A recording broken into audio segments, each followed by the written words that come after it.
Bon, ben, on n'a plus rien à faire à Québec. On va falloir y aller.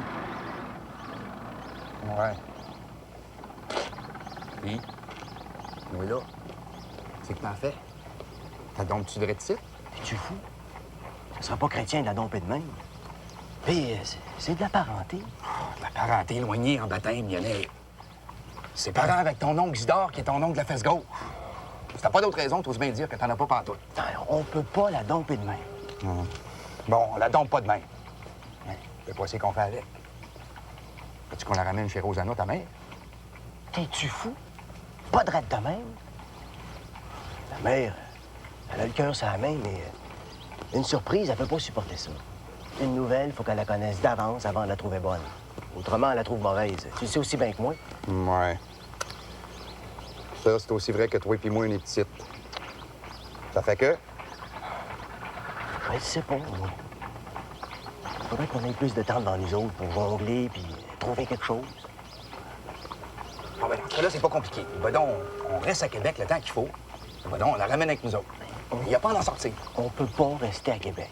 Bon, ben, on l'amène avec nous autres. Ouais. Mais qu'est-ce qu'on fait avec une fois qu'on est rendu par chez nous? C'est bien délicat. Pas sûr que mon oncle Isidore va vouloir la garder chez eux. Puis je suis pas sûr que Noëlla va vouloir rester non plus. Tant qu'à ramener dans la paroisse, j'aimerais autant qu'elle y reste, manquablement. Oui, mon Lionel, là, je comprends rien dans ton affaire. Je te regarde aller. Puis, je me dis que comme t'es parti là, tu vas arriver quelque part. Puis que, manquablement, ça va faire du bruit. Essaye pas de me faire peur, tu me feras pas changer d'idée. Là, ben dans ce cas-là, je vais te dire mon idée. Moi, quand j'ai jumpé la conscription, ils m'ont pas trouvé, hein. Ben, fie-toi à moi, ta Noëlla, on va y trouver une cachette. J'espère qu'elle va dire oui. Tu me donnerais-tu la crainte, hein? Merci.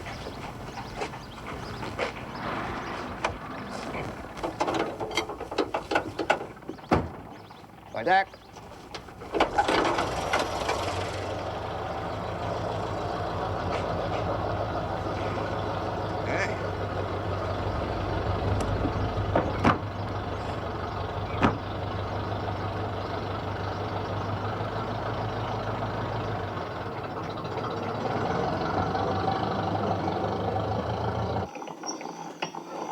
Tu vas avoir hâte qu'ils reviennent.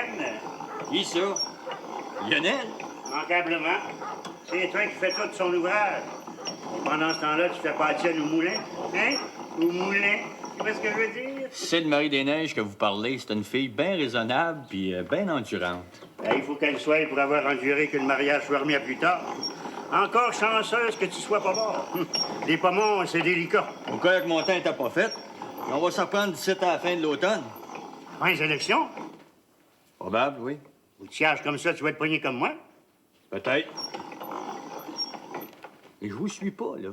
Ta femme, vas-tu la laisser voter? Je suppose, c'est la loi. La loi dit qu'elle peut, mais elle dit pas qu'elle est obligée. Il y a toute une différence. Me suis-tu? Je vous entends, mais pour dire vrai, là, je veux jamais jongler à ça bien gros. Quand je pense à Marie-des-Neiges, c'est pas rapport aux élections. Je te comprends, mon garçon. Une si belle créature. C'est pas ça non plus. Je sais me tenir, puis elle et tout.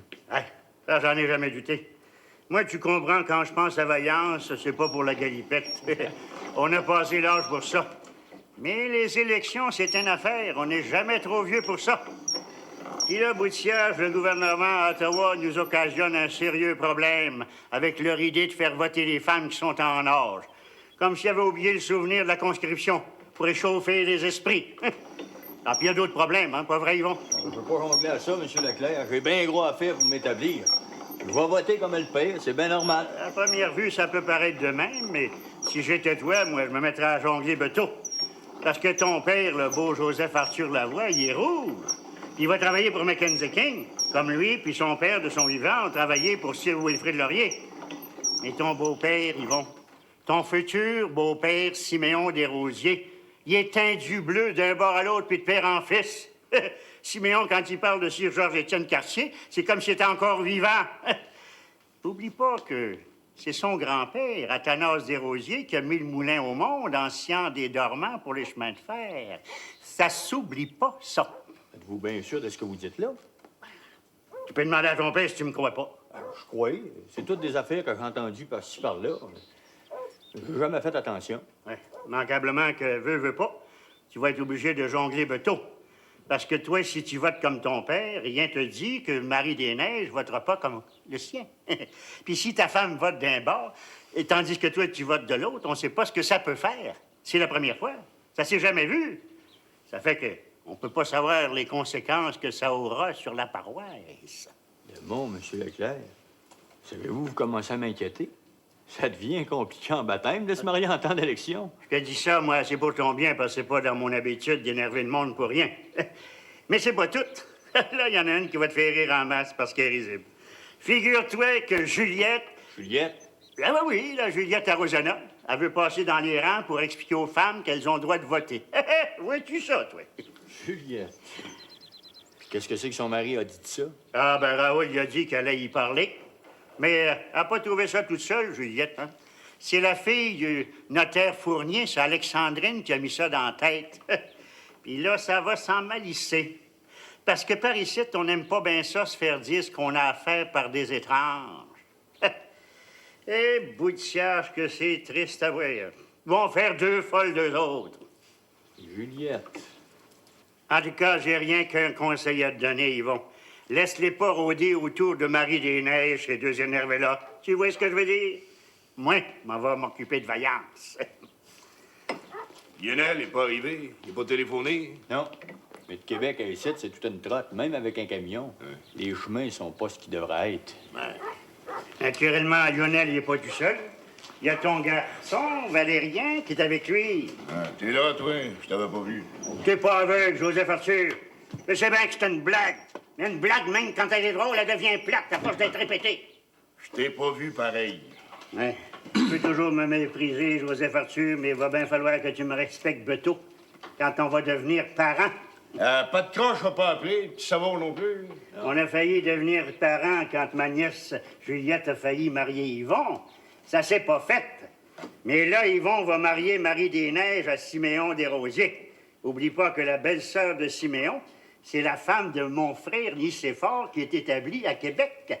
Ça fait que veut pas, manquablement, qu'on va être parents. Je suppose que ça te fait de l'honneur, comme ça me fait de l'honneur à moi. Ben, t'as rien à dire? J'ai à dire que tu m'achales bien gros, Isidore Leclerc. Que moi, j'ai de l'ouvrage. Si toi, t'as rien d'autre chose à faire que de chier des sites, ça fait que décolle.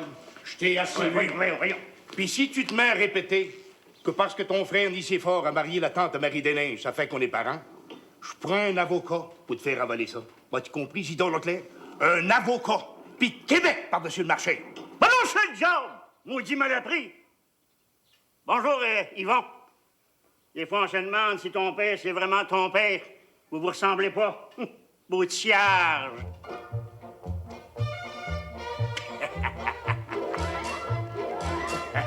De quoi c'est qu'il te racontait, le vieux serpent? Mon Joseph politique. Ah, c'est dans l'air. Bon, il faut que j'aille voir le curé. S'il y a quelqu'un qui téléphone, tu lui diras qu'on va être de retour dans 1 heure de paix.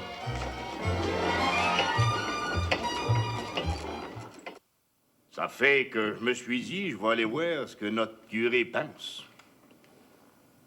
T'es un bon chrétien, je te félicite. Merci. Puis, Ben... Je pense que la plus grande prudence s'impose, Joseph Arthur. C'est une question bien embarrassante. oui, mais êtes-vous pour, vous? Écoute, Joseph Arthur, c'est pas une partie de fer à cheval, ça. C'est pas une bataille à finir entre deux adversaires. Le bon Dieu a pas créé l'homme et la femme pour qu'ils vivent en désaccord, mais en harmonie. C'est une question de principe, mais aussi une question de relation humaine. Me suis-tu? Oui, suis, puis oui, suis pas. Là. Je comprends les mots que vous dites. Mais au point de vue de pratique, là, qu'est-ce que vous diriez, vous, si un de vos paroissiens venait vous demander ce que vous pensez, vous, notre curé, sur le fait que sa femme, à lui, veut aller voter? Ma question, c'est ça. Puis si vous répondiez, ça me permettrait de m'orienter moi-même, de ne pas mettre le feu au guenilles quand c'est pas nécessaire. Oui. Je trouve ça bien difficile de te répondre, Joseph Arthur.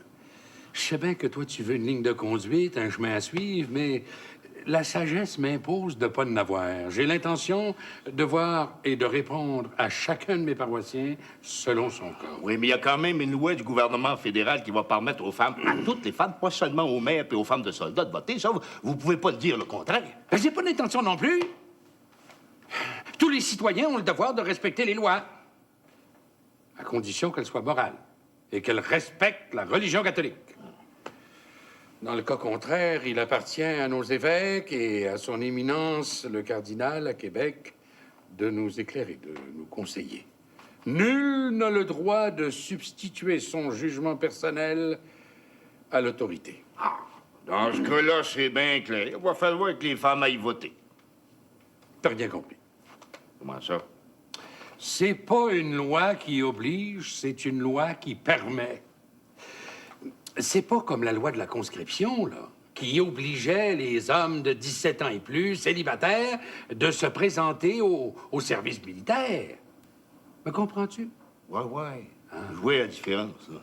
Les hommes ont le droit de voter, mais sont obligés de voter? Non. C'est laissé à leur conscience. Leur conscience. Des fois, on se le demande, avec le prix que certains demandent pour voter du bonbon. Et que tu me fatigues donc des fois, Joseph Arthur, avec tes médisances. J'ai rien dit, monsieur le curé. Bon, comme tu vois, cette loi ne fait d'obligation à personne de voter. Ni aux hommes, ni aux femmes. C'est un devoir comme bien d'autres. Puis tu peux pas sacrifier des devoirs plus importants pour accomplir celui-là. C'est la raison pour laquelle j'ai l'intention de voir chacun selon son cas. C'est une question de principe, mais c'est aussi une question de morale personnelle. Ouais. T'aurais bien aimé ça que je tranche la question d'un bon coup d'hache en plein milieu, hein? Ça aurait été plus simple. Hein? En tout cas, les élections ont lieu tard cet automne. On a bien le temps d'y voir clair. Alors, je sais pas si on a tout le temps que vous dites, monsieur le curé, sauf votre aspect.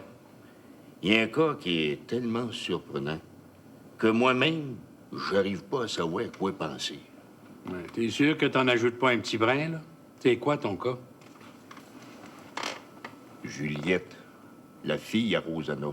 Eh oui. Puis Alexandrine, la fille au notaire Cyprien Fournier. Ben oui. Ils ont l'intention d'aller voir les femmes des rangs pour leur dire d'aller voter. Vrai comme je suis là. Qui c'est qui t'a raconté des histoires de même? Ça, c'est des inventions à Zidore Leclerc. C'est Juliette, en personne, qui me l'a dit. À moi, à sa mère, puis à son mari, puis à Zidore Leclerc par-dessus le marché. Il était là, l'escogriffe. Oh, ben, tu m'en apprends une bonne, toi, là? Des rangs? Puis c'est pas tout. Juliette a dit qu'elle avait la bénédiction de la femme du député Casgrain pour faire ça. Vrai comme je suis là. Quoi c'est que vous en pensez? Ah, ben là, il faut pas que tu t'attendes à une réponse tout de suite, mon garçon. Et puis, pas tout à l'heure non plus. Il y a bien gros à considérer là-dedans, mon garçon. Ben gros! C'est ce que je me disais, monsieur le curé. Je suis bien content de pas m'être trompé.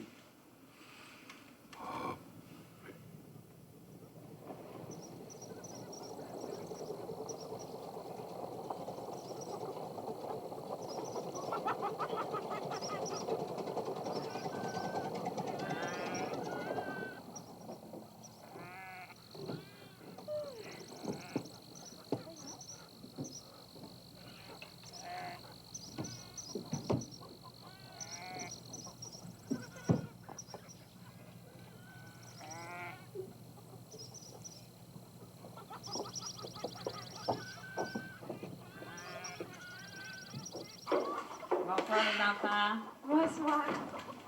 La petite n'a pas pleuré? Non, mais elle est réveillée. Dépêche-toi d'aller la faire boire si tu veux pas qu'elle parte à broyer. Hein? Et tu peux mettre ça là, mon garçon. Merci. Allez-vous avoir faim? Il n'est pas trop tard pour ça. Non, merci, belle-maman. Madame Fournier a fait un buffet. Ah, bon.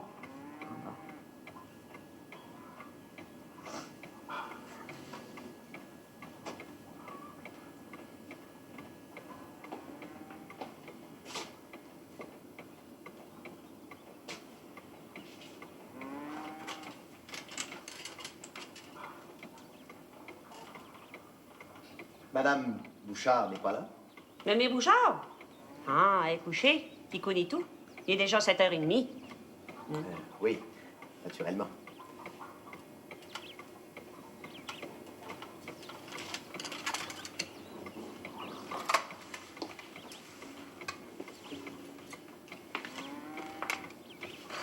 Tu dois trouver le temps long ici, hein? C'est pas comme en ville.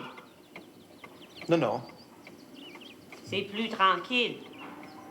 Oui, Hein? Il y a moins de bruit. beaucoup moins. Mais ça fait que ça donne plus de temps pour jongler. C'est ça. Trop de temps pour penser. Moi, j'aime l'action. Ah. Puis sans trop penser avant. Sinon, on dirait que je perds tous mes moyens. Comprenez-vous ça? Bon, si tu le dis, ça doit être vrai. Hein? Puis, avez-vous eu du plaisir après-midi? Mademoiselle Alexandrine était-il là? Nous avons joué au tennis ensemble. Ouais. Je l'ai même perdu. Oh, ben ça fait rien, mon garçon. Tu te reprendras une autre fois. Merci de votre confiance. Bon. Avez-vous parlé des élections? Non, je pense pas. Quand le notaire est là, c'est un sujet qu'on évite d'aborder. À quoi bon? Ses idées sont inébranlables. Oh, il n'est pas le seul à avoir des idées toutes faites d'avance.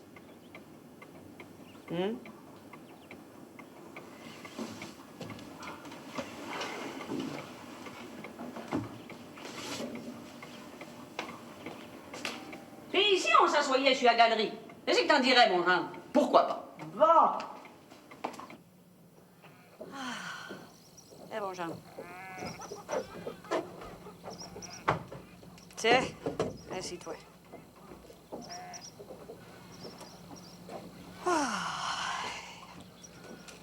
Raoul,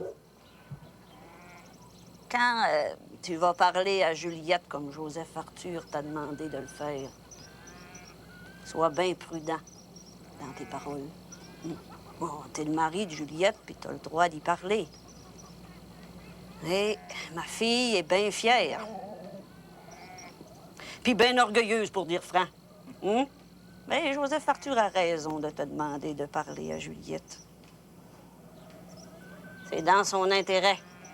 Parce que si le torchon brûle dans la paroisse, il va être obligé d'y voir puis d'essayer de l'éteindre. Mais il faudrait pas, pour pas que Joseph Arthur se brûle les ailes, que toi, Raoul, tu mettes le feu au torchon dans ton ménage. Tu connais ma fille aussi bien que moi. Elle pogne le feu à pas grand-chose. Et me suis-tu, mon Jean? C'est un peu à ça que je pensais il y a une minute. Ah.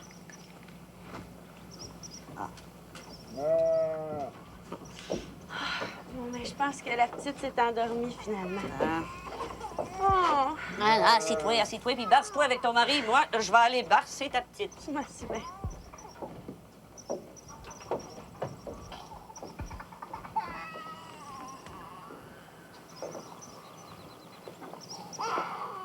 C'est demain que tu t'en retournes à Québec? Oui. T'as rien à me dire? Oui. De quoi donc?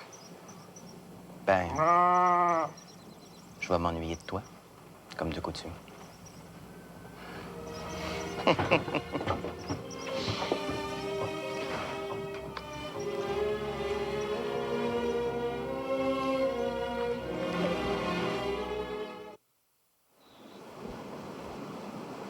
Bon, ben c'est le site. C'est abandonné depuis le Yard, c'est quand? Il n'y a plus personne qui vient ici à cause que tous les bons arbres ont été taillés et fait du bois de chauffage. Valérien se cachait souvent ici, dans l'armée de Courrier. Ouais, m'ont jamais eu. Rapport qu'ici, c'est bien écho à cause des montagnes. T'entends venir le monde de bien loin. Mais toi, Noëlla, c'est moins important. T'es pas une criminelle.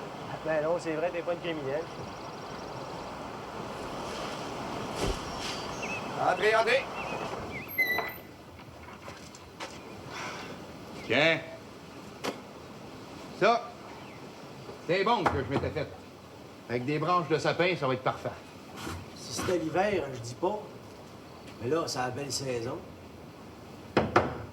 Le bois est encore bien bon. Pas un autre qui va pouvoir rentrer ici. Es-tu sûr, Lionel, qu'on fait la bonne chose? J'aurais dû rester à Québec. Jamais de la vie. Moi, je veux pas. Tu vas rester ici. Nos deux Valériens, on va sonder dans la paroisse, te trouver une place puis de l'ouvrage. Ça se peut pas que tu retournes à Québec faire ce que tu faisais. Ouais, on devrait en parler à ta mère pour commencer. Rosanna, elle a un cœur en or. Ma mère? Tu y penses pas? Non, jamais de la vie. On va voir ailleurs. Ah, tiens. Tu mettras les provisions là-dedans. Je faisais la même chose à cause des mulots. Ben, viens, Lionel. On va aller couper des branchailles près de la rivière pour son lit.